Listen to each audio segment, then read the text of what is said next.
Where's the thing on? It's nice actually to get to that one. Because all we can have something which is in the middle.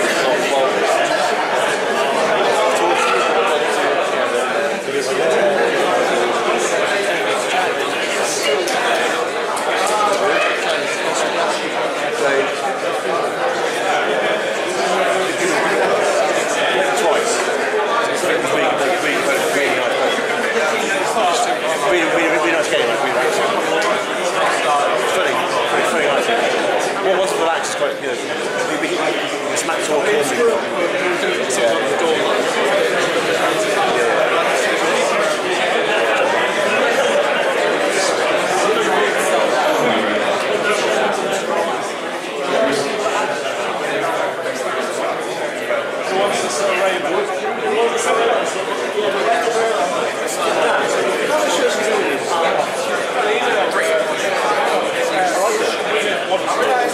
They are all still being shirts. This is a podcast. I don't think it's a noise. Just a phone. Using the podcast, but the argument also is that you hear these people think so anyway. It's fair play.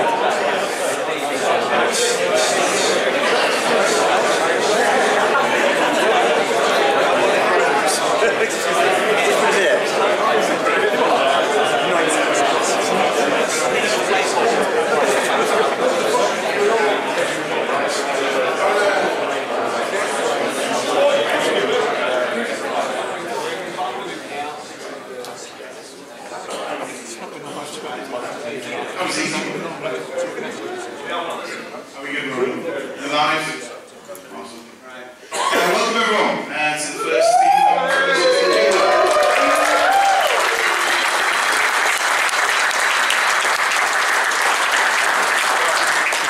I'll just do some introductions. I'm Rich Loxham, the Managing Director at Steamforge Games. We have Matt Hart, the Creative Director. And we also have Alex, we have Bryce, and we have Jamie, our designers for Steamforge, and Little Sherwin in the end, our story writer.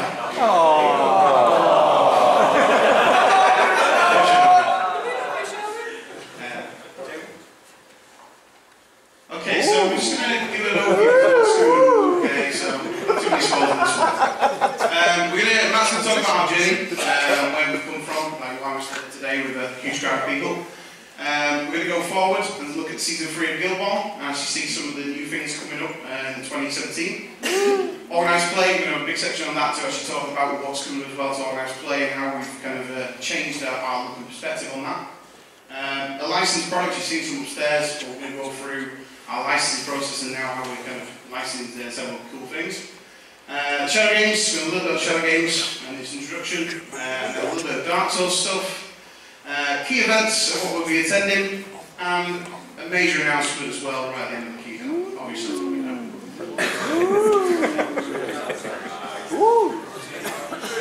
Alright, hi everyone. Which bit? So, as it says up there, I mean, you guys have probably heard this story 1,000 times, or at least the number of podcasts that I've been on, because I try and tell it every single time. But essentially, Mitch and I met quite some years ago, and we immediately got on as those instant friendships that form. And what we found is we shared a lot of the same philosophy and the same feeling about games and how games should be made and how companies who make those games should behave. And we had enough hubris to believe that we could do the same thing. Like, we all sat there and said, hey, you know, this game's cash, we can make a game and that. And we actually sat down and said, right, we're going to make that game. So we put our heads together and started to work through some ideas that we had. And we had 5 or 6 really strong ideas, one of which was Guild Ball. Guild Ball was the game that we settled on.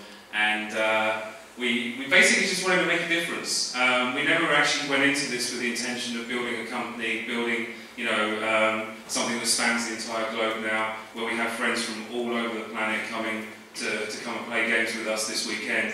So it's really quite humbling, and I'm massively appreciative of all of you guys who have travelled to be with us. And it makes me so happy to have seen all of you playing all the games in the tournaments, in the long room, in the casual rooms.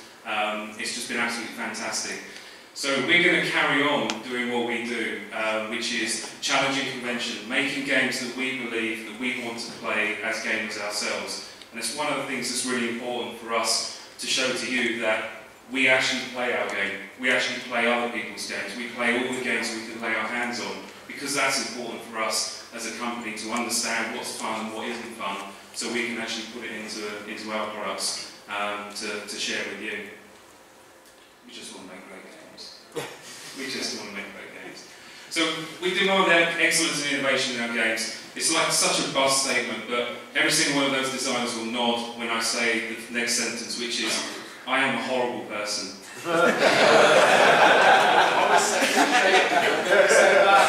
I am a terrible person, I am so mean to them, but we set ourselves very high standards and we demand excellence from ourselves, and I see myself as part of my role of ensuring that we are hitting those marks. And when we're not, we're very clear with each other about where we're short, and we work out how we need to get to that mark. And when we hit that mark, we celebrate it.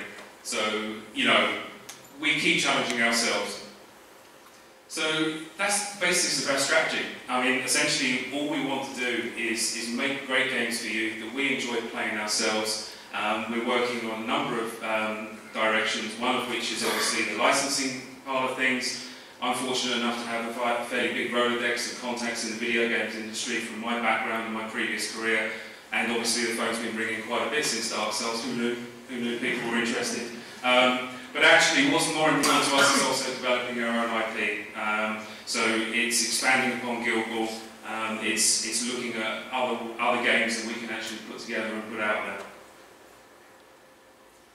So one of the things that we wanted to do, and one of the things that's pretty cool about my job, is I get the luxury of time to think, and that's quite a simple statement, and yet it means that I can study our industry. I can look at what other companies are working on, I can look at what gamers are playing, I can look at what people are talking about, and I can help to sort of form thesis about, you know, where I believe, you know, the game market is going and what kind of products people want to actually buy and play. And one of the things that we did recently is put together a survey. So some of the interesting results that came out is we had an overwhelming majority of players ranked gameplay and rules as the most important thing. Now that's over and above the models, it's over and above the story, it's over and above, you know, all the other component parts of the game. It's actually the gameplay that's important. And that leads into the next graph, which is, we also asked about, why do people come to tournaments? Why do you guys come to this weekend? And what's interesting about that is, actually winning things was really quite small. It's the top line, I think. Painting side of it is even smaller, makes me sad, but it's true. What's super important is the two things in the middle, and that is sportsmanship, meeting friends, meeting new friends and old friends and hanging out and just playing games and having fun. So it's massively informative to us as a company about what's important to you guys. So this is just one data point that we got from that survey. So if you did fill that survey, and thank you ever so much, we will be doing more surveys. It's invaluable to us to be able to make the products that, you know, that you guys are interested in. I'm going to hand over to Rich because he can do some exciting stuff. Exciting stuff, yeah. Okay, 2017, it's beginning. We've got a lot of cool things coming. So, kick off. Obviously, a lot of you have managed to pick a copy up. It's our brand new product we're really excited about. It's going to go over a few details in a second on the slide on it. The Farmers Guild, this is coming up in, yeah, so we're going to get a review with them. The results of the Butcher's Civil War. Team Brisket! Brisket! Team Phillips! We will find out. New accessories, again we're going to have a look at some of them. Brand new players for every team. You're not going to see them all today, just so you know that. And then brand new built-ins, the runners and the U. Okay, so these are some of the things. So kick off. It's, as Matt was saying, it's just probably the first step in sort of the new direction of where we're going as a company. We're so proud of this product. I think it's a fantastic tool to introduce new players to our hobby, and you know, we see from the surveys we did that this is one of the things that you guys want. You want to bring new people into this game and actually really kind of expand the world of Guild Ball to more and more players. It's everything in a box. Matt, you call it the Christmas Day test, don't you? Like it's, you know, you open that set. in 5-10 minutes you're playing the game, and you know everything's in there. So it's a really kind of super product for us. I mean, Matt spent probably about 8 months just thinking about what our starter set is going to look like. You know, we spent a lot of time to actually work out what it's going to look like, and it took until like about 4 or 5 months ago for us to really actually nail down exactly what we wanted. Mike's dead. Hot spot. But yeah, it took us like literally about 4 months ago to really decide on our direction for this product. The pre-assembled models, we think they're stunning. We went over to China and that, and we'll talk a little bit later about that. But we spent a lot of time to make sure we get the quality in those models, and we were really happy with the outcome. And accessibility. Like, this is the product you can crack open and play with your son, your daughter. Like, it's such an easy access product. So it's a big product for us, and I think it's going to really kind of make waves from January onwards to actually get people into our hobby and more people playing the game. There you go, Matt. You can have a fun one. So as you know, the next guild to be coming out in Season 3 in April time will be the Farmers Guild. We've talked a little bit about it, but we thought that you guys come so far, we probably ought to give you a little bit more. So we got some fire.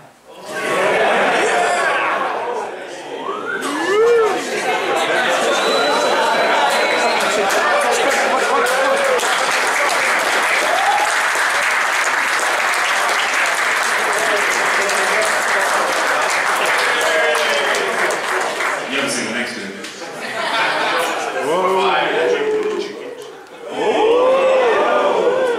Nice call. So, we talked a little bit about farms, let's just recap on them. So, It's a freaking bird. Way of playing Guild Ball. We focus very much on the core mechanic of a reaper and a planter. The planters are kind of support pieces. They set things up for the reapers to be super spectacular. So, what you have here is a starting team, including a new ball that will come with a team. Yeah. Big pumpkin. Sorry. That is a good question. That's another thing, like, on this slide. So. Will they be released as like kick-off models and like the Hunters started all in? Question at the end. We'll try and cover this stuff. So we're going to go this. So we went over to. We said we were going to China with Matt. We kind of spent a week there, just going through several factories we were investigating for the quality of what we can get out. And you can see like some of the highlight on this picture, some of the techniques we learned over there. Like Matt, you did quite a lot of work with the sculptors that we took over. Yeah, so we took the entire sculpting team over to work with the Chinese factories and really drill into understanding what the process is. And ostensibly, we were looking, at the kickoff models, and the kickoff models were derived from the same sculpts that we use for the metal miniatures. The actual production process is very different, and I won't go into too much detail, but it's all about the angles in which the model is released from the molds. It's called a drafting angle, and you can actually get an incredible amount of sharp detail in the right lines, but in the other lines you've got no chance. But what we actually discovered as we were over there is there are techniques that you can put into your sculpting which enables you to really find some stark relief and sharp edges. On top of that, we were sitting in a meeting with one particular factory, and this is where Rich and I get on really well, is we both instinctively click into things and we know what each other is thinking an awful lot of times. And there was one moment where they brought a plastic out that we looked at and just looked at each other and went, yeah, this is next level. And it was a new type of PVC that this factory was working on. It had the crispest detail that we've seen in PVC, and coupled that with the new techniques that we were using in sculpting meant that the quality of the miniatures that we were seeing in the kickoff set, which by the way blew me away the first time I saw it, we were actually pushing that another 2 or 3 steps higher in terms of the level of detail. So, we can announce today that this set is going to be coming around April time.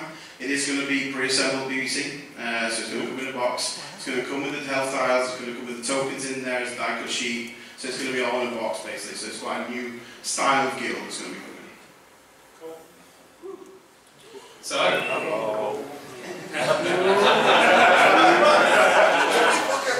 important. What's important is talking about the characters.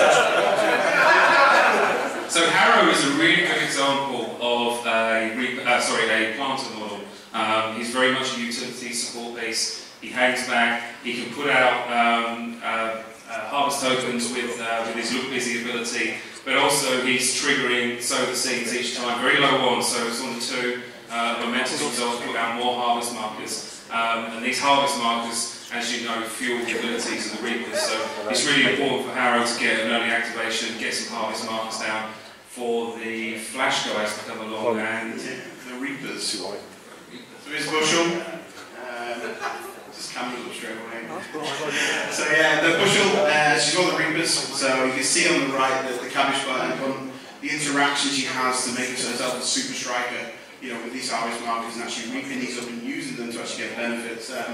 I'm open is a fantastic new ability, and it's one of my favourites I've seen up to now from farmers. So I think she's going to have a lot of flexibility and a striker in a really unique way that the farmer's going to access that kind of really striking power to get your goals in there. So we had a little thing running. We had a little thing running. So let me come to your stats. Brisket. I'll tell you that stat in a minute. Butcher Civil War. How many people think we had 1,000 games played in Butcher Civil War? 3,000. 5,000 games decided in Butcher Civil War. It's unbelievable that we had that many games played and registered. And in a very English tradition, we didn't want to have a super majority. No, that's for other countries. What we wanted to have was something that was very, very close, like we almost faked it, but we didn't. It's so close. The results are in. This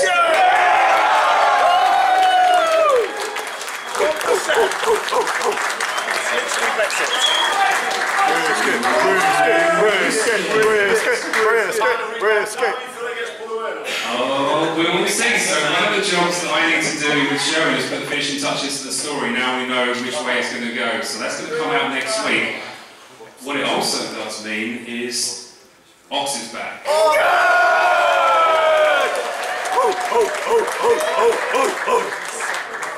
he's going to be released in February. You're going to have to wait until the season 3 comes out to find out how that all came about. But this is a direct result of the results of the Butcher Civil War. Stop, my penis. And I couldn't be happy.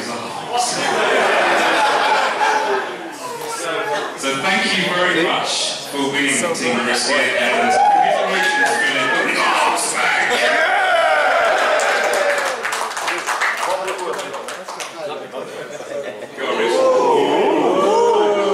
This is something we mentioned way back at the start of season 2. You know, it has been development, and again, going to China, we've started to really get this nailed down. So the terrain kit is coming. The first one we've actually produced is based around the kickoff set. So you can see the brewer and the mason ones, and you'll probably see some more related to other teams, you know, throughout the year. So this is the first one we're going to show you today. The next slide is quite an important one because people have been asking for about 2 years on this. So yeah, gold posters are coming. So they're going to be released this year. We are super happy again. Russ has actually got these out of the park, and the designs are awesome. Good job, Russ. Hold on, Russ.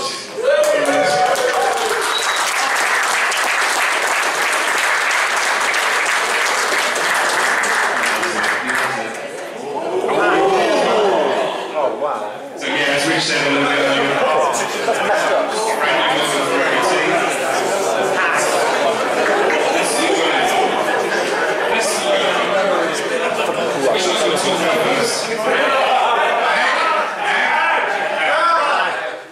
something that the fisherman team really have just not had up until this point. It's a utility support piece that makes them faster and more nimble. She has an ability called Fisher's Reel, which basically is a repositioning for friendly models, or enemy models, I believe. Yeah. Breakdown and Memory are going to blow your minds when you see how they can be played. They are a separate model, so there's 2 bases involved in that, and they bring really unusual movement tricks and shenanigans that you would expect from the Morticians.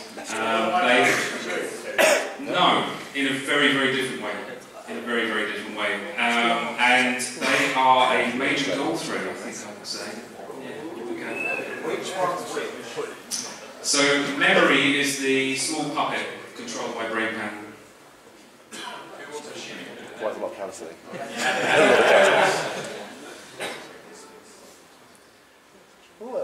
New season captain. This is a union captain. Ooh! Harmony!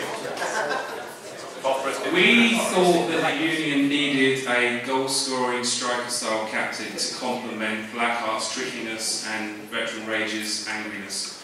And yeah, new captain coming out next year for the Union, so you Union players are going to have 3 captains to choose from next year. She looks fucking awesome. On top of all of that, and then building on from what we talked about with the survey, get a haircut, Jack. We're going to be getting over 3 types of organised play next year. One of the things that we've noticed this year, obviously we've got the World Championship which is happening tomorrow. Good luck to everyone who's playing it. Commiserations to everyone who missed out narrowly over the qualifiers. Really excited to see that. That's going to be in a knockout format, so you're going to have big Niagaras to get your way through that. So that's not swearing, is it? It's pretty good, yeah. Yeah, that's right. He meant balls for you Americans out there.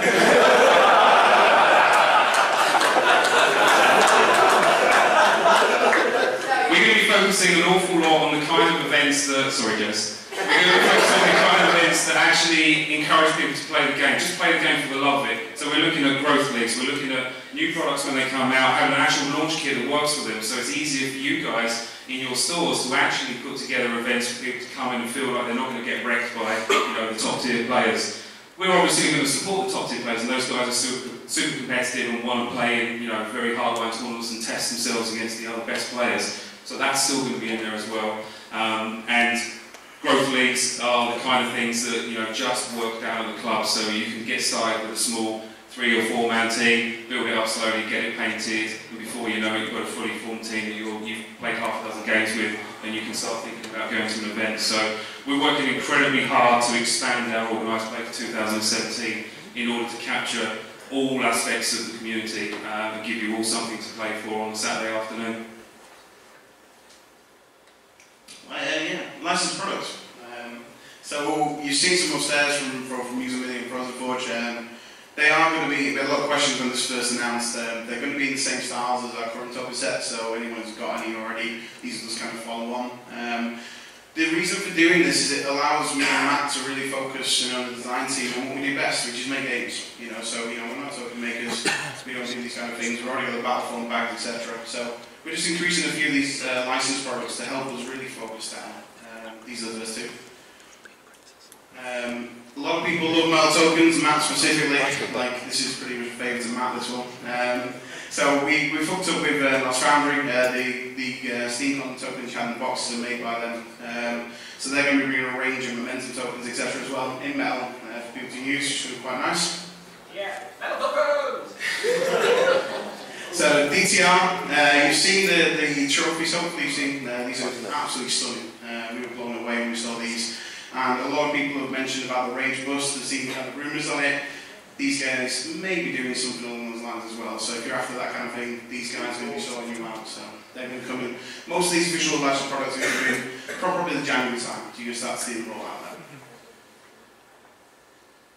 Shadow Games. Shadow Games. Shadow Games. DC, do you want to talk about Shadow Games or do you want me to? Right. Yeah, go on, you talk. Tell them the story. Beginning at the beginning. No. Just talking about Shadow Games. So Shadow Games was the first thing that I worked on with Matt and Rich. They had this idea, and at the time I was still doing the freelance thing, contracting for various companies, and not only did it go well, it went amazingly well. We had a lot of good discussions and things went really smoothly, and what we came up with was a game that has a lot of accessibility, the type of thing you can play with any sort of gaming crowd, not just hardcore gamers, but family style gamers or casual gamers or hardcore gamers, where it is a bluffing game rooted in the world of Guild Ball, where you've got the various folks that are working behind the scenes rather than the players themselves, in this case, out on the pitch, but trying to manipulate things and trying to establish that your guild is going to get the next star player for Guild Ball.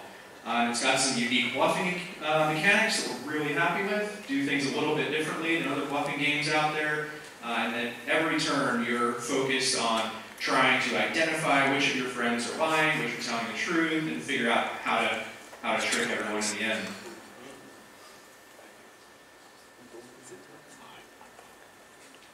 So Dark Souls, we announced a few weeks ago now during the back kit the basic world of our hours coming in 2018. We can announce another one today.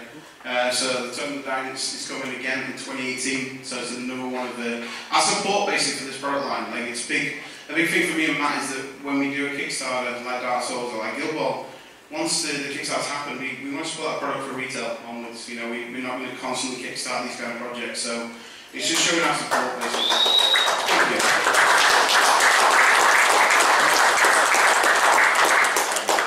And we've got some new products, like outside of the board game itself, within the Dark Souls world. We can't officially announce them yet, but they are super exciting. They're probably going to land again in 2018. So our relationship with Bandai Namco is fantastic. We love working with them, so we're super happy and privileged to be able to work on such a title and produce. Hopefully, you guys will actually have a game this weekend and try it as well. So. Key events. So we try and go all over the globe. You've probably seen mine and Matt's face, plus the crew's face at pretty much everything.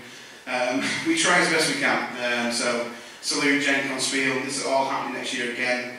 Me and Matt, a really important part of what we do is trying to get to these events and engage with our community. We know as we get bigger, this gets harder and harder.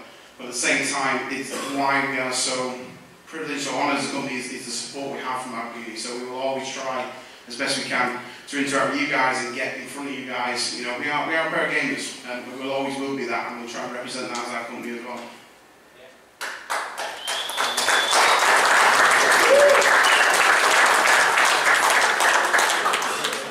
So one of the things that's been super cool about this weekend, and one of the biggest unknowns, was how many people were going to come to the seminar tracks and actually listen to us waffle on about what we do for a living.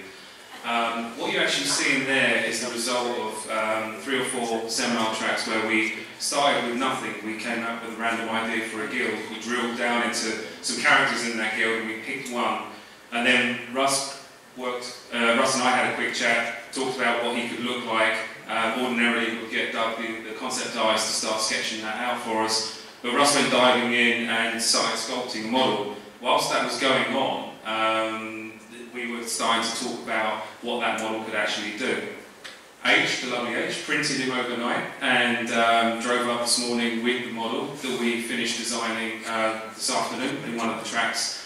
And what we're going to do with this model, and I don't think any other company has actually done this yet, which was from scratch, design and build a model during the course of a convention. And we're also going to make this a production model which is going to be free in your goodie bags next year at Steamcon.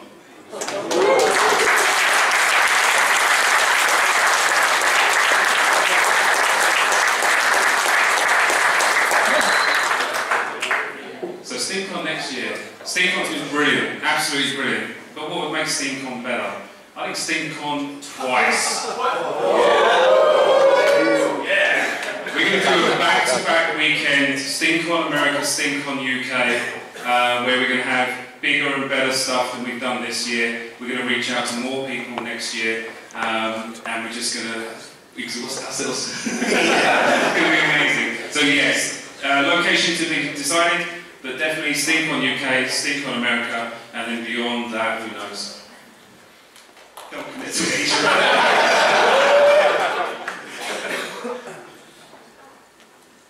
We've been quite busy.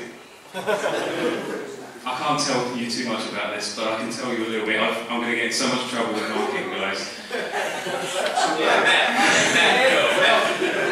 So behind the scenes, we've been working on a game. I'm not even allowed to tell you the name of the game. That's how kind of up to the minute we are on this. But I can tell you a bit about the story, about the game itself at a high level. We're working on a classic fantasy game. It's a 25 to 35 model side game, so it's that big skirmish warband style game. It's set in a classic fantasy land, except there's one difference. The gods have died, and when the gods died, their essence shattered and fell to the ground and plunged deep into the earth, and with it they brought cataclysm and ruin to civilization. And then over the years and the millennia, the civilizations have grown back, and mankind, as I call it, that includes orcs and humans and elves and dwarves and everything that you would expect, starts to rise up, and they start to discover these gems of horrendous power. And they discover that some people can actually absorb these gems into them, and in doing so, they become a small part of a god. And they start attracting followers, and they start gaining special abilities, and they then band together because power makes you hungry and you want more of these gems. So this is a scenario-driven war game where you are focusing on acquiring these gems as part of your objectives with your band of heroes who are looking to get to the gem before anyone else. And I'm not sure I can say any more than that. Yeah, okay. So that was our keynote. Thank you so much for listening and coming along to Steamcon, and hopefully we've got a really good 2017 planned, and hopefully you'll all be there playing our games and enjoying Steamcon 2017. So, thank you.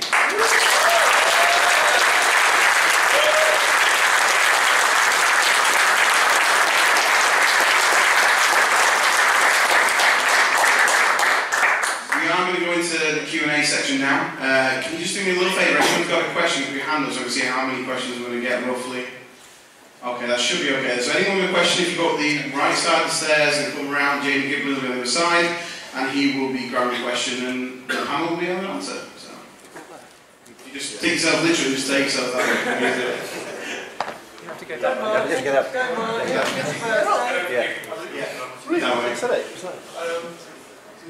You mentioned the plastic models in the boxes with all the dials and everything. Does that mean it's no more metal? It's a good question. So we are going to start the transition, I think. So from April next year, we're going to start to move obviously the Farmers Guild and potentially new guilds, coming next year as well, which we haven't mentioned. Are going to start to be in that material. Going into 2018, we will look at our existing range and what options we have there as well. So we really do believe this new material. I think is something that we're going to push forward with as a company.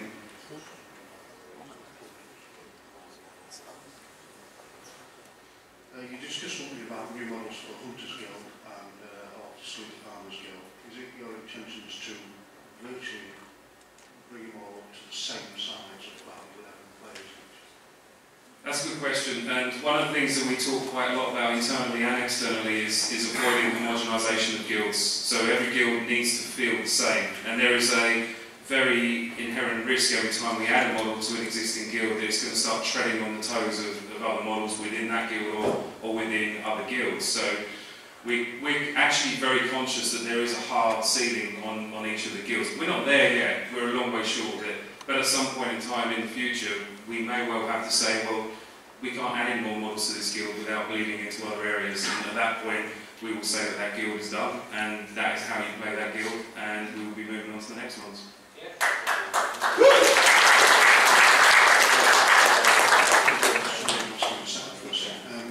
Would it be your intentions to actually do starter packs to include the mascot, like the Hunter set, compared to the other side? Absolutely.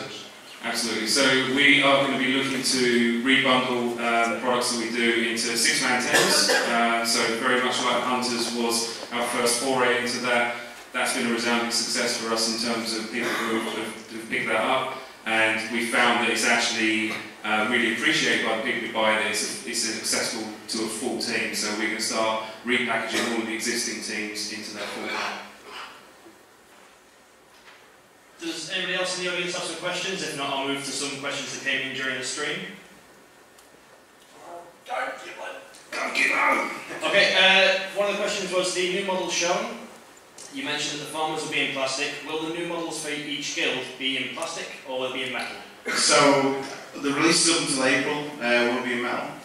So the single models will be in metal. But as Matt said, as we go forward with like the new Farmers Guild and potentially the new guild as well, it is the new guild as well. We're going to be looking to do these 6-man boxes and the 4-man expansions. Oh, really? I can't say the name. Oh, really? You're supposed to say that. I didn't say what? You said it was coming. Well, the mic drop won't come up. No, you're not.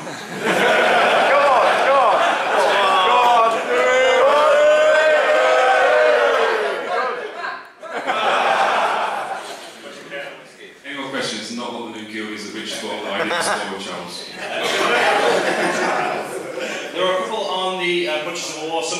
of recount, some screaming veteranox.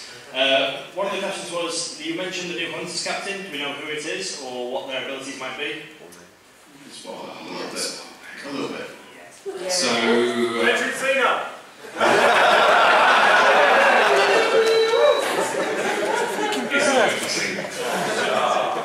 Sherry, would you like to talk a little bit about the new captain from a story point of view?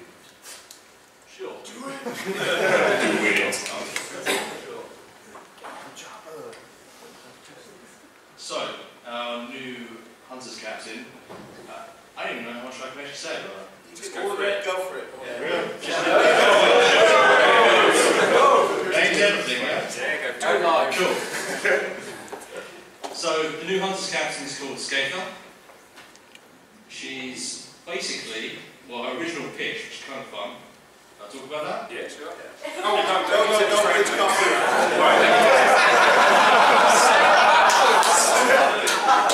We are inspired by all sorts of things, not just those things. Go on. Okay. So apparently I can't talk about the origin story of that one. But yeah, so the idea is obviously with our Hunters Guild we have the descendants of the Sunfather over the Moon Goddess. That's really what the Hunters Guild is all about. And one of the big things that we have seen with Theron is he's champion of the Sunfather. So our new captain is the champion of the Moon Goddess. And I believe DC, that she's a she.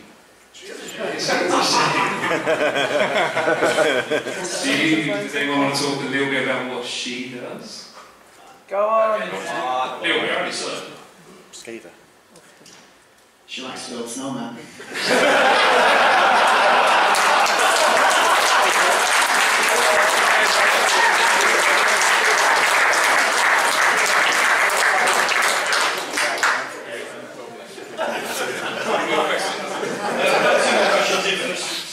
From the stream during that time. Do the PVC models need to be assembled?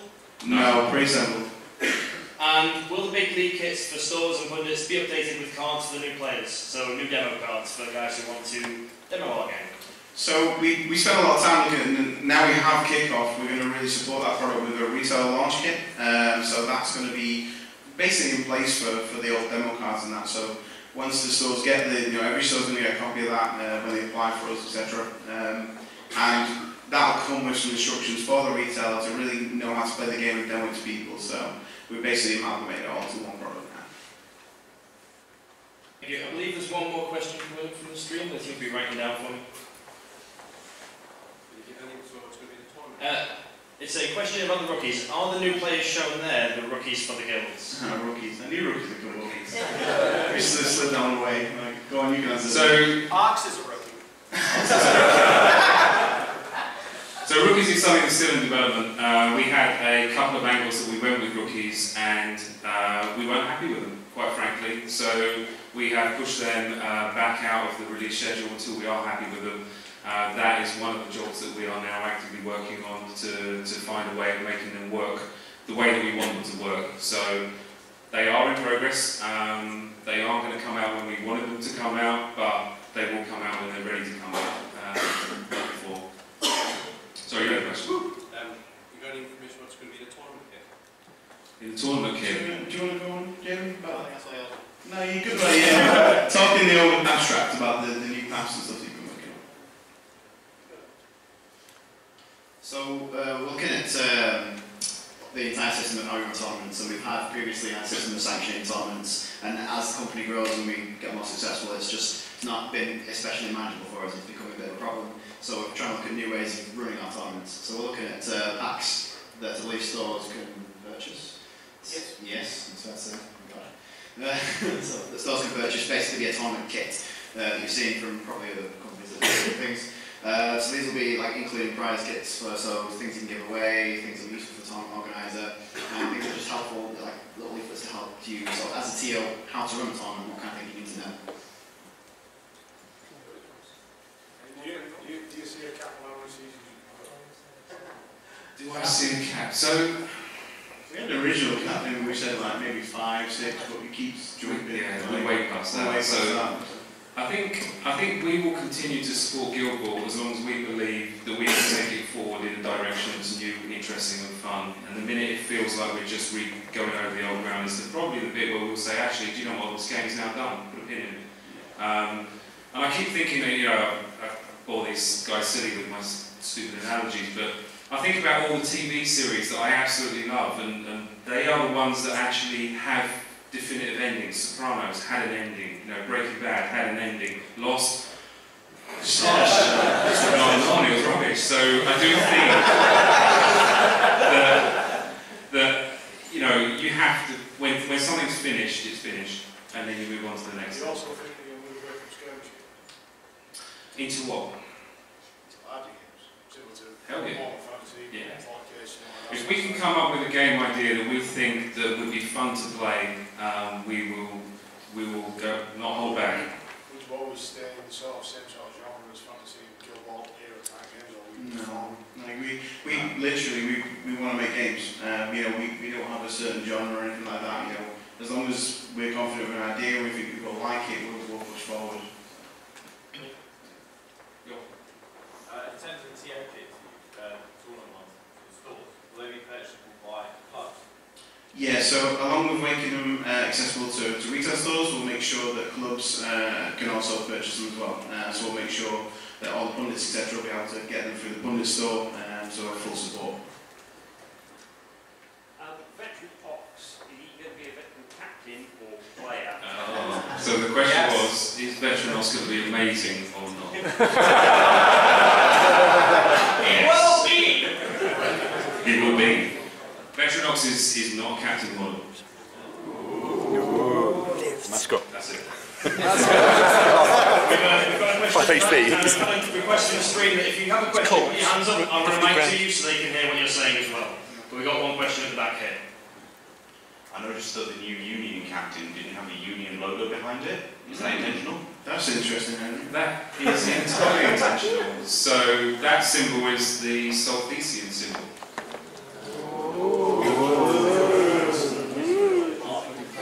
What's the name? Earlier in the creator seminar, you said you were going to repurpose the icy sponge tokens. Does that have anything to do with the snow? Maybe.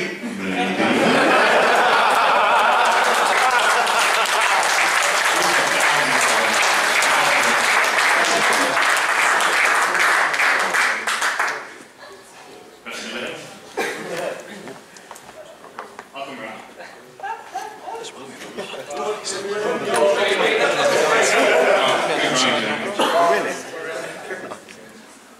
Would you care? It's alright, I'm quite clean.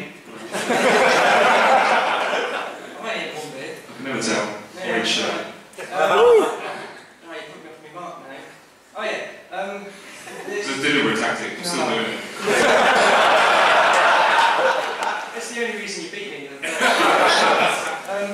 There's a lithium thing that I can't pronounce yet very well.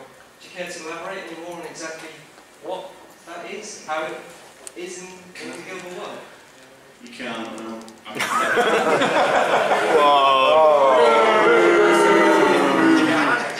Read the fluff. Their clues are in the fluff. I am. Nothing else. What's like a...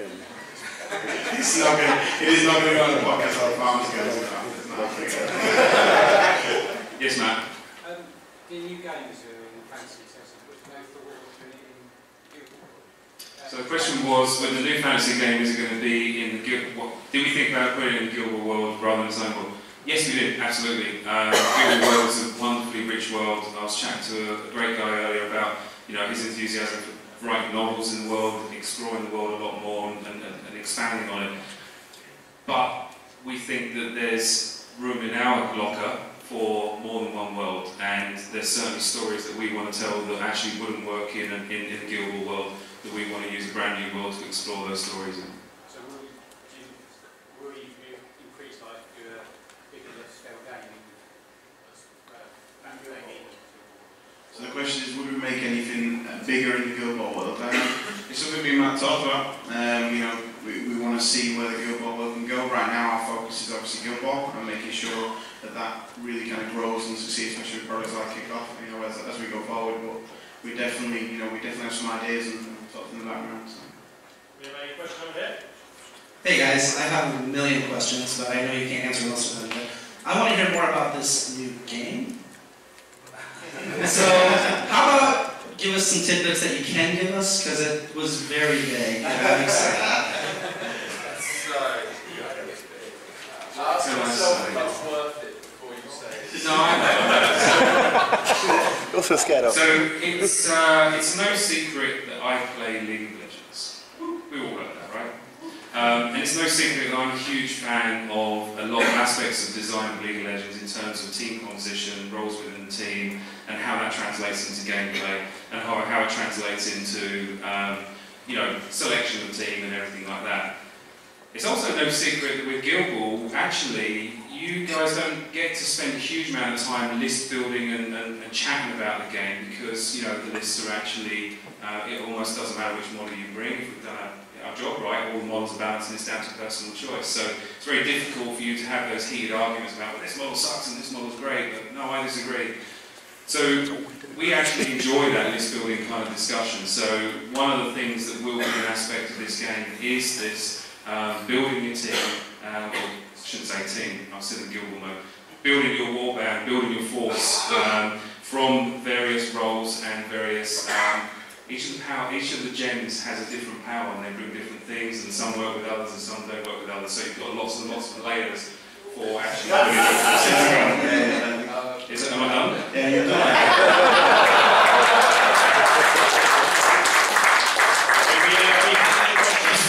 One more thing. We've had another question from the screen.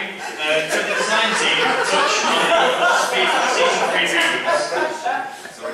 reboot? Could the design team touch on the philosophy for the season 3 reboot? Why did some guilds see lots of changes and some not so much? That's a good one.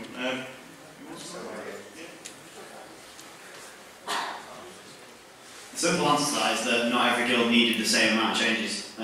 We looked across every model individually, every model in the context of his own team, the context of all the different combinations of players they could play with. We judged each model, each ability on its own merits, as well as within those contexts. So not every team needed the same level of changes. It's a simple answer. Question over here? Hi there. Jack wanted to ask this, but he's too shy to. The new game, which you don't have to talk about, are you anticipating a similar competitive scene? Is that the thing you're aiming for? Yes. Or more flood? Yeah, no, it's gonna. I'm gonna start swallowing stuff now. We're good. Yes, but we also have a high focus on campaign as well. So a lot of what Richard's alluding to is the ability to start small and grow it over time, and get that sense of campaign as you're expanding your force and you're gathering more of these gems. Question over here? Just watching you. Yeah, distracting with the new team. You mentioned about novels. Is that going to be something in the future that's going to not only span Guild Ball, but maybe it's new game? Yeah, we've actually had a bunch of discussions about this. Sharon and I have talked extensively about it. So there's certainly a desire for us to take all of the fluff that we've put together so far, and due to the vagaries of editing and page limitation, we've had to cut some stuff out or slightly adjust the flow of the story, and that's meant that some of the connective tissue that was written into the story has kind of been lost a little bit along the way. So we'd almost like to do a redux and bring everything up to date. We've talked about how we can release it, whether it's an ebook or a physical book. I'm actually a huge fan of that being more of a charity product, so we actually re-release it, all compiled, re-edited, and all the proceeds go to a charity. So I think that's the kind of direction that we're going to go in. And then beyond that, I know Sharon's got 100 books inside of him that he wants to write. So we just need to free him up and let him go at it. So I think it's something that will happen. I find the Guild Ball universe and the characters that we've created so compelling and so easy for us to come up with cool stories and narratives for, that I just think the stories that we can write will be just mind-blowingly good. So. Well, that's almost what I was going to do. You put me on. Yeah. Yeah. We don't know. I'm sorry what they are. So, if we go back, what if Philip won? Who do we get? Do we ever get to find out what that model would have been? If Philip won. Like a poker player, you want pay to see, and you guys chose brisket. I've got a And I'm happy with that. What about ox? The war should continue. Any more questions? Hands in the air.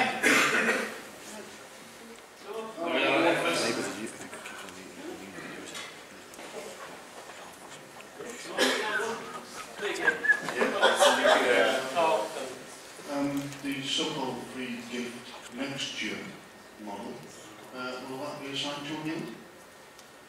To be played? It may be. The Steamcon, it will be assigned to a guild. We'll, obviously, with the work we've done over the last few days, we'll now take that internally and look at actually producing that card and actually playtesting it and getting it through the cycle, because obviously it takes quite a while to do that. But at that stage, it will be assigned to some sort of guild. The actual, who he plays for, how it's going to interact with the world, it's going to be tournament legal, etc. We'll define all that over the year, basically.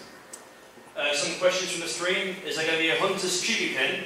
And was there a conscious effort in Season 3 to support own guilds and not Union? Okay, so I'll answer first, we'll give it a second. So, Chibi Pins, I think they're kind of a success, so everyone seems to really like them. So we're definitely going to do a Season 2 lot of Chibi Pins with their mascots, that's definitely coming.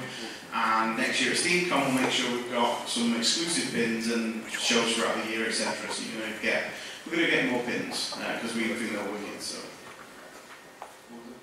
And the other one was there a conscious effort to support own guilds, not Union, in Season 3?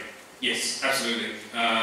We are huge fans of people actually playing the guilds that their captain comes from, rather than picking a captain mascot and 3 Union players. We just think it promotes diversity in the list that you play against, and it's just healthy for the game, and it's a lot more fun.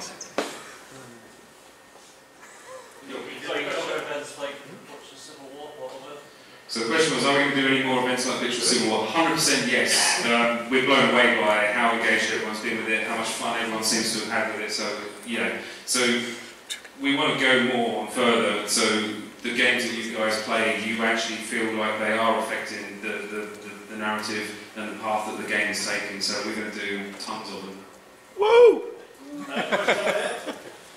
Yo. So obviously with Farmers you released Tater to be played in Big League Paper Flavour. Yeah. Are we expecting the same sort of things with the other guild potentially and future guilds? Have you got any ideas on timescale? Nicely done, Steve. In the best style that you're accustomed to, I'm going to respond with a question. Do you think Tater was a success? Did you enjoy Tater being pre-released and give you a sense of who the farmers were? If you guys like it, then we'll do it again. If you don't like it, we won't do it. Look forward to Gen-Con. Gen-Con, baby. Question over here. So the new Union captain showed very similar features to Egret. Any comment? To Egret from the Hunters. To Egret? What's the name? I don't want to spoil the story, I can tell you, but then you would both like me and hate me at the same time, which is a bit like the design team feel about me. Question back here? A writing question from our community. The new game, what size is it going to be played on? 3x3 works very well. Are we going bigger, staying that size? We can't say that. We definitely can't talk about that. What is down? Nice.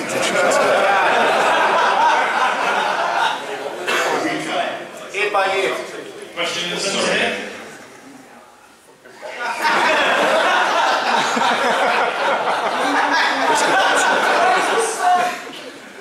In terms of customization, have you ever thought about having the lists where you choose from your guild? So now we've got Season 2 and Season 3, would there be a chance to have like a flashback?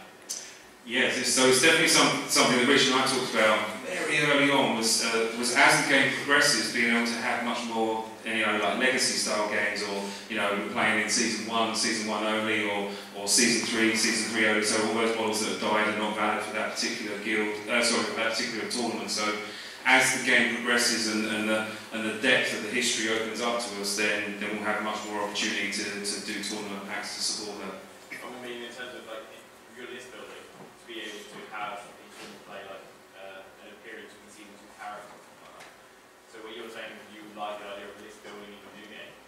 You get set for 6 players. Could I use a season 2 during a season 3 tournament? Something like that. It's quite interesting. It's quite good. Yeah. I'm glad you understood that. I've got a great idea, guys. Someone write that down. I've got a question from the screen again. It says, will Season 3 models be released steadily throughout the year before Season 4, not all at the end like in Season 3? Yes. So Season 2, sorry. we took a lot of feedback. We know in the November, from kind of Gen Con onwards, Season 2, that the staggered release was really affecting people, and they enjoyed feedback. Facebook generally. But no, we listen to our community, so we're making sure that we're trying to increase the amount of releases per month, and we're also going to make sure that with this new style, with the 6-man and the 4-man expansions, that we're going to try and do blocks of releases to have it not all just come like staggered out, basically. One of the things that we want to achieve with Steamcon is to make it the date and calendar for Steamforged games, and so to a certain degree we had to weather the storm a little bit as we, season 2 is slightly shorter than we originally planned it to be. Obviously we're releasing season 3 here. The main book's going to come out in April, but we want to get into that new cycle of running from Steamcon to Steamcon and making this a really important event for us as a company and for the games we make. Question over here? Hi lads, it's Aaron. Yo. Sorry, I have to talk really fast. When it comes to say again. Nice to translate, it's fine. There's somebody. When it comes to the union players in guilds, etc., you've always got certain players can only play for certain guilds. When it comes to new seasons, things like, have I ever thought about doing a revolving? I'm trying to think again. A revolving door thing where you've got set ones that can work one season, next season they change, next season they change. Give a bit of variety in certain guilds when you kind of get a hold of certain models. So that's the sort of thing that can only really come about once we get a depth of rosters available to us in models. But in terms of messing up the format or mixing up the format, we're starting to approach that critical mass where we can start doing things like that and start having a lot of fun with it. So expect to see, tying in with what we were talking about earlier about those kind of campaign stories. We can actually start running seasonal things, or maybe there's a small tournament that happens somewhere in the world, and that will tie in with for this 3-month period only. Minx doesn't play for the Butchers, for example. So part of the reason we split the union onto the separate cards in season 3 is to give us some of that flexibility as well. Awesome, cheers. Question here. Ahoy, ahoy. So you're talking about next Steamcon. So does that mean we're expecting season 4 to drop next Steamcon? Yes. Liz. Yes. Awesome. Simple as that. Yeah. We'll do the similar thing where we'll have pre-release product for season 4 at Steamcon next year, and then the digital files will go out on the Monday after usually. All good? Question over here? Yeah. So maybe on accident you talked about 4-man expansions 2 times right now. So will the releases for the guilds be 6-man starter boxes and 4-man expansions? That's definitely one of the ideas that's on the whiteboard in terms of how we could release those out to people. There's lots of advantages to that. There's some disadvantages that we need to work our way through. But narratively, we can tell a lot more compelling stories when there's 4 new models appearing. Probably behind a captain or a veteran player. It's a lot more interesting, but obviously it removes that kind of granularity a little bit. So that's still TBD, but it's definitely an idea on top of the whiteboard. Question here? So this was Steamcon 2016. Any date on 2017? Will it be on Black Friday again? We no Thanksgiving. No, not the US one especially. We'll make sure that one isn't, because that will upset me. We're already class that one. Thank you to all the American wives who let you. It's appreciated. No, we'll look to, obviously I think the November time's a great window, so we'll make sure that that happens to give the year cycle that we're talking about. We'll make sure that the events are properly staggered, just to make sure they don't clash. Sorry, I'm asking another question. No, you're right. With the release of Granite and a couple of others that you're doing on the 20th of January next year, when can we see the actual 3 hunters? This guild is really short of players, man. Especially now you've reduced the union. You're going to start to see something by March. I'm going to get shot by March. March. Very early next year. I mean, we obviously recognise that the hunters at the moment only have access to 1 captain, and that's something we want to address and expand their roster out. So they are high priority in terms of the release schedule. Woo! Okay, one in from the stream is. I do want to point out though that we won't be able to give every single guild the exact same number of models because it just won't fit the release cycle.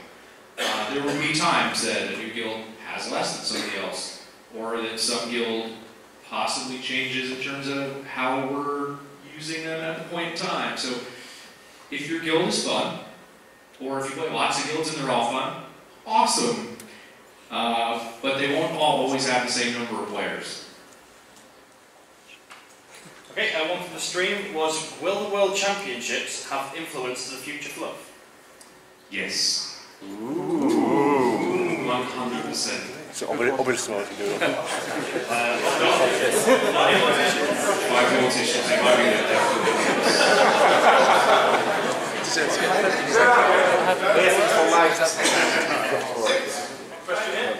Me again. Matt asked, do you get it sold? I would ask, what can you spoil about Veteran Box? Like his playstyle? What can you spoil about? Playstyle of the other. I can do a little bit, right? So, I don't think anyone can stop you, Matt, to be honest. Sorry. So what's his full favourite? Yeah. Just give him So you saw in the artwork that Ox is still manacled, and he has a lot of chains. And those chains sort of help him embody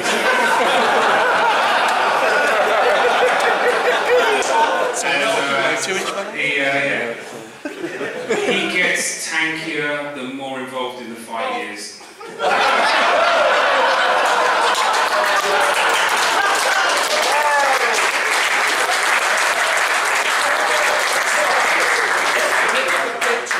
To see all of the players that are around him. I'm making this up again, it's amazing. You let him talk on that one, that's not me. Okay, we've had quite a lot of questions, and the room is getting quite warm. So I'm going to have 3 more. I see 1 hand up here. Can I get 2 more hands up? Apparently I'm in trouble. What are you doing? Doing more trouble. Don't think, just go. I will protect you. Got a question Hey, once you're late, you're late. Do you see how I throw my voice across the room? I've been asked to ask through the web of social media. The season 3 hardback rulebook, will that be dropping at Salute, sort of that sort of time? It's going to come out in the March-April window, so just... Same sort of window as season 2, so we'll see it either. Yes, Adepticon/Salute time is when we're looking to release that product, yeah. Can I keep the microphone? No, but if you might pass down the road. Oh, but I like it. It looks like a cock. I'm interested. I think all the guilds are awesome, but everyone has sort of like a favourite guild. So I'm just interested what all your guys there. What your favourite guild That's a are. good question. Let's start with Jamie Morticians. It's not anymore, I know that. Hunters. Engineers. So there's going to send the my dad is a farmer, so farmers. He said farmers.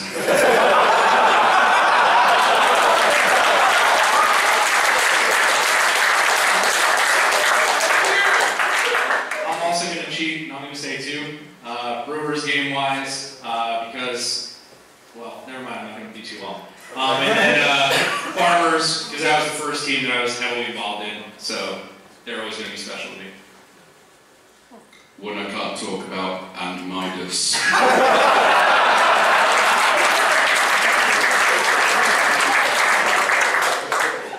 Fisherman. It was the first kind of one of the first two teams that me and Matt designed. So it was kind of representing a lot of things that I liked in wargaming at the time. I'm going to brisket. Mine's back. Our final question for the night. Will the Big League be continuing getting support, like with the new plot deck, special plot deck for the Big League? How do you mean? The Big League in the season 2 will continue to get support. Oh, right, yes. Yeah, absolutely. We're quite proud of the campaign system that the Big League represents, and we've certainly seen an awful lot of clubs around the world picking it up and playing with it and having a lot of fun with it. So it's definitely a product that we want to continue to support. Whether we do it as a physical product, and maybe that'll go to pure digital, and you guys can just download brand new campaign, plots and favours and things like that. Who knows? But yeah, there'll be more stuff coming out for the big leagues. All right. Thank you very much.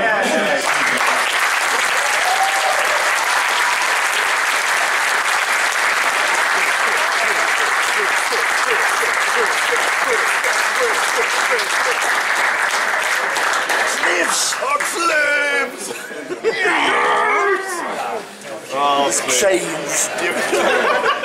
Yeah, right. Special. Well, maybe stories are. Oxley!